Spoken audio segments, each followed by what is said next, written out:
শাহবাগে শহীদ পরিবারের অবস্থান নিয়ে আরও জানাতে যুক্ত হচ্ছেন সহকর্মী সিফাত শাহরিয়া। সিফাত, অবস্থানের কারণে যান চলাচল কেমন, কি বন্ধ হয়েছে কিনা, কি বলছেন শহীদ পরিবারের সদস্যরা, আমাদেরকে জানাবেন।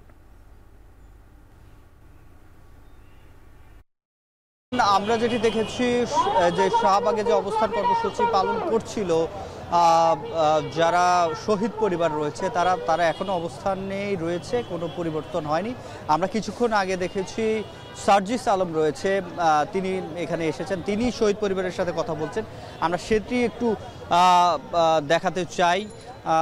এখানে শহীদ পরিবারের যারা সদস্যরা এখানে আজকে আন্দোলন করছে, রাস্তা অবরোধ করছে, তাদের যারা নেতৃত্ব দিচ্ছে তাদের সাথে সার্জিস আলম এখানে কথা বলার চেষ্টা করছেন এবং তাদের কথাগুলো শুনছেন এবং বোঝানোর চেষ্টা করছেন এবং সেক্ষেত্রে পরবর্তীতে তারা কি সিদ্ধান্ত নেয় সেটি কিন্তু এখন পর্যন্ত বলা যাচ্ছে না।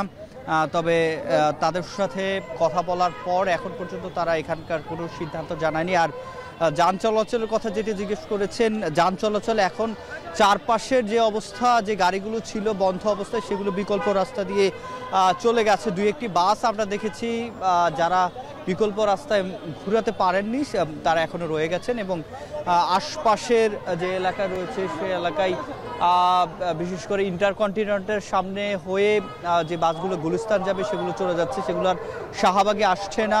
শুধুমাত্র অ্যাম্বুলেন্স, যেহেতু ঢাকা মেডিকেল কলেজে এই পথ দিয়ে যায় এবং ঢাকা মেডিকেল থেকে বের হলে এই পথ দিয়ে যেতে হয়, সেক্ষেত্রে শুধুমাত্র জরুরি প্রয়োজনে অ্যাম্বুলেন্সকে এখানে যেতে দেওয়া হচ্ছে। বাকি যে যান চলাচল সেটি পুরোটাই বন্ধ রয়েছে এবং দেখতে পাচ্ছেন যে শহীদ পরিবারের যারা সদস্য রয়েছে, যিনি শহীদ হয়েছেন তার যেই ছবি এবং ব্যানার নিয়ে এখানে এসে দাঁড়িয়েছে এবং তারা মূলত এই হত্যাকাণ্ডের সাথে, জুলাই আগস্টে যে হত্যাকাণ্ড হয়েছিল তার সাথে যারা যুক্ত, বিশেষ করে আওয়ামী লীগের বিচার তারা চান এবং তারা যেটি বলছেন যে অন্তর্বর্তী সরকারের যে দৃশ্যমান যে কাজ সেটি ধীর গতিতে হচ্ছে, তারা দ্রুত গতিতে এই বিচার কাজ চান এবং সে সাথে আওয়ামী লীগ ছাড়াও বাকি যারা যুক্ত ছিল তাদেরও বিচার চান।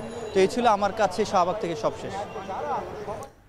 শাহবাগে শহীদ পরিবারের অবস্থান নিয়ে সবশেষ জানাচ্ছিলেন সহকর্মী সিফাত শাহরিয়ার।